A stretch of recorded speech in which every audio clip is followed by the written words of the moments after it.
Et si je te disais que pendant que tu dors, ton cerveau se nettoie et que même mal dormir pourrait favoriser l'accumulation de toxines dans ton cerveau? Une des fonctions essentielles du sommeil, c'est ce qu'on appelle la fonction restauratrice du cerveau. Pendant la journée, quand on est éveillé, notre cerveau est extrêmement actif. Il pense, il analyse, mémorise, prend des décisions. Bref, il travaille en permanence. Mais cette activité cérébrale produit aussi des déchets métaboliques, des toxines. Et le problème, c'est que le cerveau ne peut pas libérer ces toxines pendant l'éveil, parce qu'il est occupé à fonctionner. Et c'est donc pendant le sommeil que le nettoyage se fait. Quand on dort, le cerveau active un processus qui lui permet d'éliminer ces toxines, accumulées tout au long de la journée. C'est un peu comme un grand nettoyage nocturne du cerveau. Mais si on dort peu ou on dort mal, ce processus d'élimination peut être beaucoup moins efficace. Et certaines substances peuvent même s'accumuler dans le cerveau. Par exemple, une protéine appelée bêta-amyloïde, quand elle s'accumule, elle peut former des dépôts appelés plaques amyloïdes, impliquées dans des maladies neurodégénératives, comme la maladie d'Alzheimer. Mais attention, si tu dors mal, ça ne veut pas dire que tu vas développer la maladie d'Alzheimer. Mais aujourd'hui, on sait que le sommeil est un facteur vraiment important pour protéger le cerveau. Et il y a aussi une autre hypothèse dont on parle depuis plusieurs années.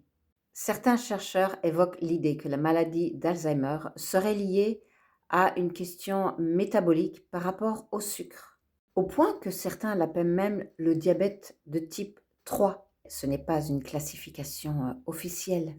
On en parle quand même depuis 15 ans. Personnellement, ce sujet me touche beaucoup. Pourquoi?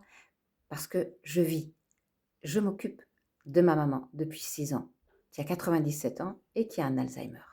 Alors du coup, évidemment, je m'intéresse énormément à la prévention. Et dans la prévention, j'utilise des plantes naturelles, une plante médicinale, un thé concentré, purifié, riche en acide chlorogénique, avec des polyphénols, des antioxydants, des saponines, de maté, et surtout la théobromine. Oui, il y a 20 fois plus de théobromine que dans du chocolat noir. Je ne sais pas si tu aimes bien le chocolat noir pour l'effet antidépresseur, mais dans ce thé que je bois, il y a 20 fois plus de théobromine. Et puis j'ajoute aussi des fibres solubles avant les repas, bien sûr, pour pouvoir faire baisser le taux de sucre dans le sang ainsi que le taux d'insuline. Et grâce à ces fibres solubles, je nourris mon microbiote. Et oui, souvent, on prend plein de probiotiques.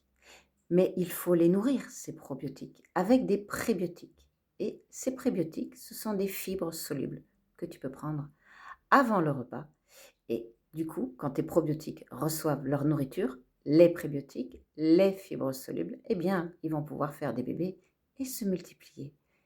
Et ça, tu vas le ressentir, parce que souvent on appelle notre intestin le deuxième cerveau, mais finalement, c'est le premier.